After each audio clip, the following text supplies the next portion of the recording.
इस नाद से वो अपने आनंदित अवस्था का ब्यौरा करते हैं।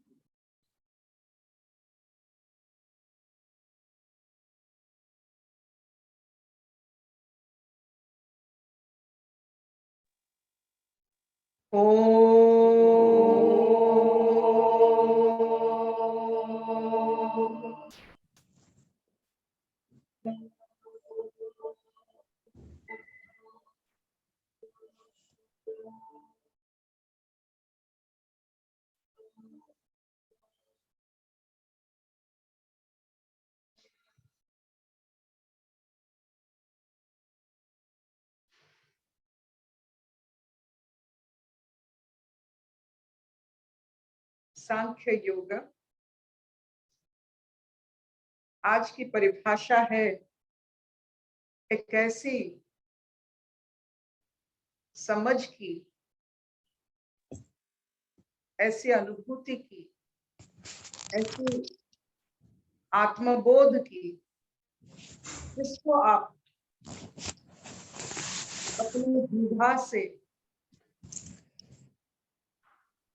उच्चिष्ट करके संपूर्ण अनुभूति नहीं हो सकता। ये पुराण, ये वेद, ये आगम जिसमें आप उसे बोल सकते हो, वो उच्चिष्ट हो गया है।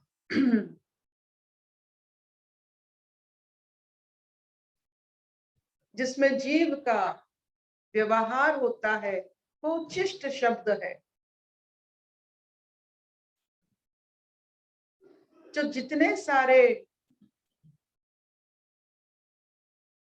लेख लिखा गया है आत्मबोध के बारे में, वो सब उच्चिष्ट, वो उससे भी परे है। आज कैसे सुंदर भाव से श्री कृष्ण अपनी अनुभूति को शब्द में बयान करके कैसे अर्जुन की सोई हुई चेतना को कैसे जागृत करते, और कैसे आहिस्ता आहिस्ता आत्मबोध को जागृत करके शरीर धास को नष्ट करते। ये बहुत प्यारा सा और बहुत ममता भरा और एक जैसे परिराज्य की बात कह रहे हैं। बचपन में परिराज्य जैसे होता है, हम बच्चों को परियों के बारे में बहुत बताते हैं ताकि उनमें सोचने का बहुत सारा दृष्टिकोण समझने का प्रयास होता है। और इस परियों के राज्य से जब बच्चे वाकिफ हो जाते हैं तो वो आत्मबोध के राज्य में चलने की प्रकृतिस्थ हो जाते हैं। ये जो कहानी हम बच्चों को सुनाते हैं, ये कहानी का बहुत मर्म होता है जीवन भर। जिन्होंने कहानी अपने बूढ़े बुजुर्ग, अपने पिता माता, अपने नाना नानी, दादा दादी से नहीं सुने हो, उनका कभी मस्तिष्क, उनका सोच कभी बड़ा नहीं होता है। तो एक बहुत बड़ा जिम्मेदारी है बुजुर्गों का कहानी सुनाने की।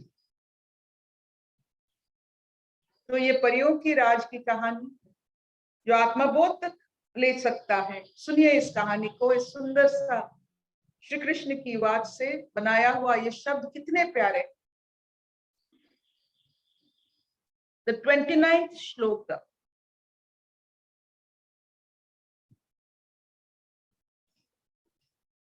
आश्चर्यवत् पश्यति कचित् एनम्,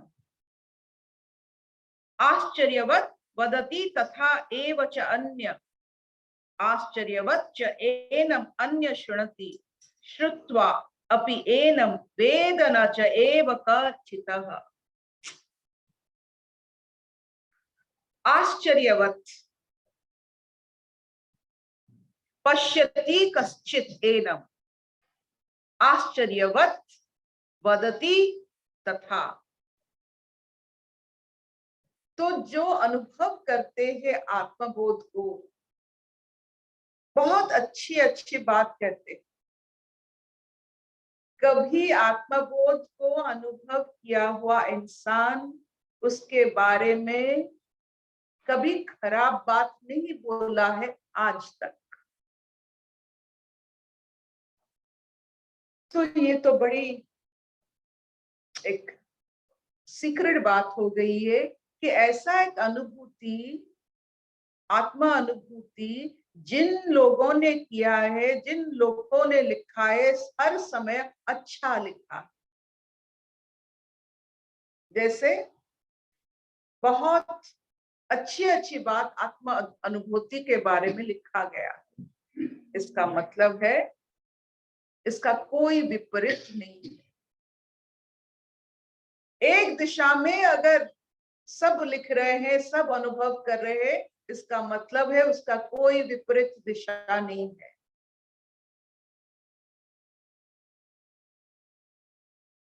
आत्मा का कोई विपरीत नहीं है, शाश्वत।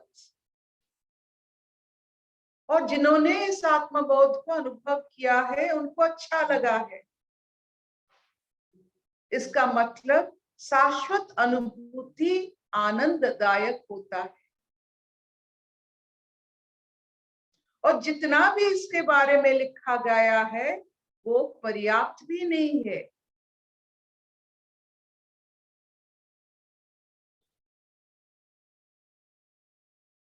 तो और भी इसमें आप आनंद ले सकते हो, इसमें खुद भस्म हो सकते हो और आत्मबोध को प्रकाशित अवस्था में अनुभव करके अपने जीवन मुक्ति की कहानी बना सकते हो, रचना कर सकते हो।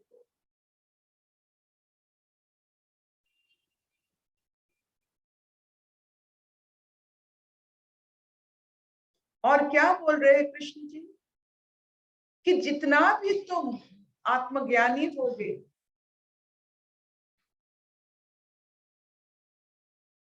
उतना ये जीव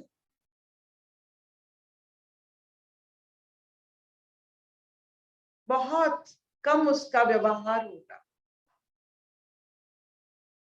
आत्मज्ञानी को ये जीव का व्यवहार इतना ज्यादा करना नहीं पड़ता है। वो अनुभूति की विद्या है, ना आंख की, ना कान की, ना कोई इंद्रियों की जरूरत पड़ती है इस आत्मज्ञान में। जो श्रुति स्मृति जो हम बताते भी हैं, जो कुछ लिखा गया है वो पर्याप्त नहीं है, और भी है, अव्यक्त है। उसके बारे में शब्दों में उसे बयान नहीं जाता, पूरे संपूर्ण भाव से बयान नहीं किया जा सकता।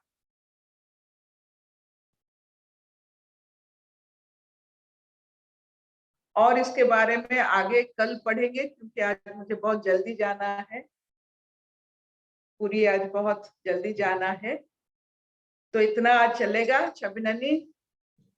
हाँ हाँ मामा, हाँ। अशुतोवान् सद्गमय तमसो।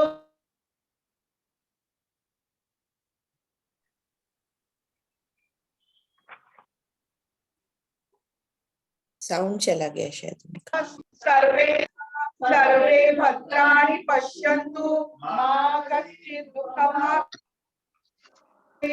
ओम शांति शांति शांति। So this finishes वो आश्चर्य भाव जो जितना भी बताने से भी और बाकी रहता है आनंद अवस्था की, यही उसका श्रेय है। और ये जो जीव का जितना कम इस्तेमाल हो उतना आपको आनंद मिलता है, ये तो पक्का हो रहा। चलेगा इतना? बहुत अच्छा मामा, थैंक यू थैंक यू। माँ माँ